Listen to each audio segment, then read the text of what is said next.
Middle East. Violent and volatile, despite dramatic changes in the region, Israel is still its only stable democracy. The country has endured 8 wars and countless terror attacks. This reality affected one boy's dream, a dream of being a water engineer.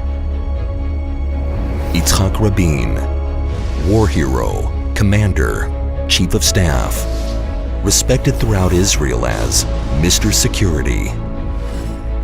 This career soldier learned the painful cost of war. Determined to create a different reality for future generations, Rabin becomes a statesman, ambassador to the United States, defense minister, prime minister.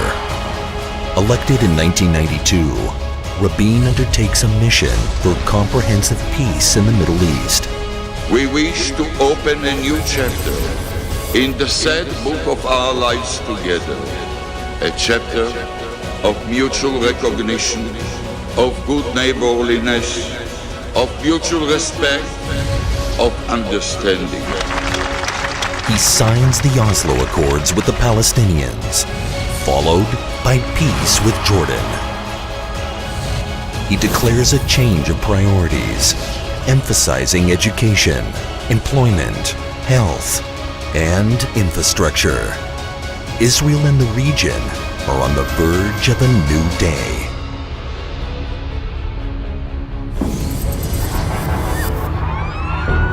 But terror attacks against civilians throughout Israel devastate support for the diplomatic process. Protests grow, stormy and hostile. Rabin is not deterred. He vows to stay the course. November 4th, 1995. A massive rally in support of the diplomatic process.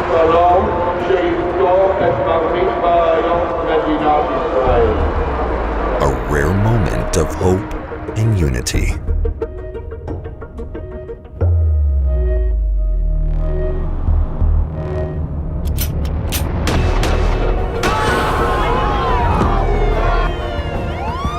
ממשלת ישראל מודיעה בתדהמה בצער רב וביגון עמוק על מותו של ראש הממשלה ושר הביטחון ראש הממשלה יצחק רבין נפטר.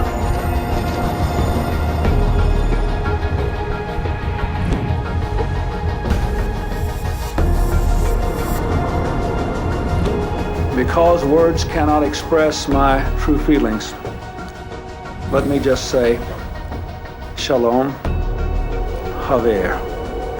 Goodbye, friend. A man, a soldier who met us on the opposite side of a divide, a man I came to know because I realized as he did that we have to.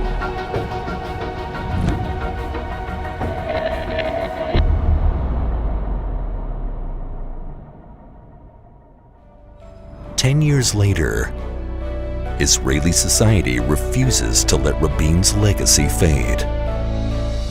A unique educational center is born, the Yitzhak Rabin Center, a national learning resource and forum for fostering dialogue and tolerance. Our biggest message is always try to have negotiations, try to solve conflicts by talking, by dialogue, and dialogue is the name of the game.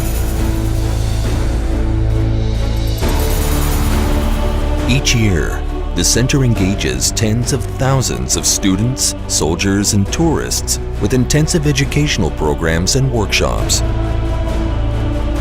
At the heart of the center, the Israeli Museum, the only place in the world which shows and tells the story of Israel in interactive multimedia exhibits, exploring the nation's dilemmas, digging deep into its DNA. Sometimes the best way to understand the history of a country is through the coherent story of a person's life. And people like stories, they can imagine stories. And Rabin's story is an amazing story.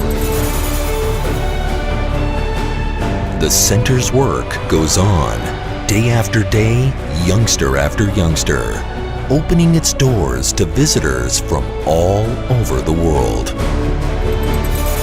Help us honor the memory of Yitzhak Rabin, strengthen his legacy, and carry on his commitment to coexistence and dialogue from generation to generation.